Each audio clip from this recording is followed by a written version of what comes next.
রাশিয়ার কারাগার থেকে মুক্তি পেয়ে দেশে ফিরেছেন স্কুল শিক্ষক মার্ক ফোগল। মঙ্গলবার হোয়াইট হাউসে ফোগলকে স্বাগত জানান প্রেসিডেন্ট ডোনাল্ড ট্রাম্প।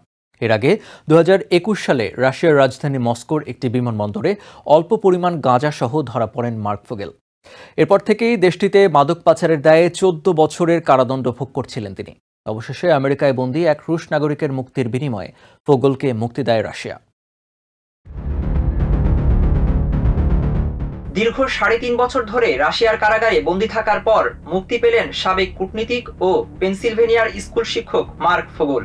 দেশে ফেরার পর মঙ্গলবার তাকে ওয়াশিংটনে নিয়ে যাওয়া হয়। এরপর হোয়াইট হাউসে প্রেসিডেন্ট ট্রাম্পের সাথে নিজের মুক্তি উদযাপন করেন ফোগল। এ সময় তাকে দেশে ফিরিয়ে আনার জন্য প্রেসিডেন্ট ট্রাম্পকে হিরো হিসেবে আখ্যায়িত করেন ফোগল। তাকে মুক্তি দেওয়ার জন্য প্রশংসা করেন রুশ প্রেসিডেন্ট ভ্লাদিমির পুতিনের। এর আগে ট্রাম্পের মধ্যপ্রাচ্য দূত স্টিভ উইটকফ মঙ্গলবার অঘোষিত সফরে মস্কোয় গেলে তার জিম্মায় ছেড়ে দেওয়া হয় ফোগলকে। ফোগলের মুক্তির পর তার মুক্তির সাথে সংশ্লিষ্ট সবাইকে ধন্যবাদ জানিয়েছেন তার মা।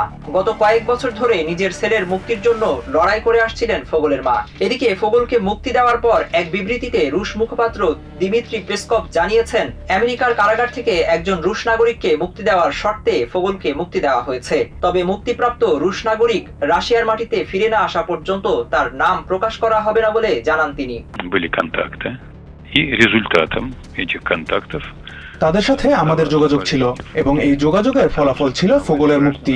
পাশাপাশি একজন রুশ নাগরিক যিনি বর্তমানে আমেরিকার একটি কারাগারে আছেন, আগামী কয়েকদিনের মধ্যে তাকে রাশিয়ায় ফেরত পাঠাবে তারা। অন্যদিকে টানা দ্বিতীয় মেয়াদে হোয়াইট হাউসে ফিরে আসার পর ট্রাম্পের প্রশাসনের সাথে রাশিয়ার এই প্রথম কোনো চুক্তি হলো। এদিন রাশিয়ার প্রশংসা করে প্রেসিডেন্ট ট্রাম্প বলেন, 3 বছর ধরে চলমান ইউক্রেন যুদ্ধের অবসানে এই চুক্তি একটি গুরুত্বপূর্ণ অংশ হতে পারে। Minhajul Islam, TVN 24 news desk.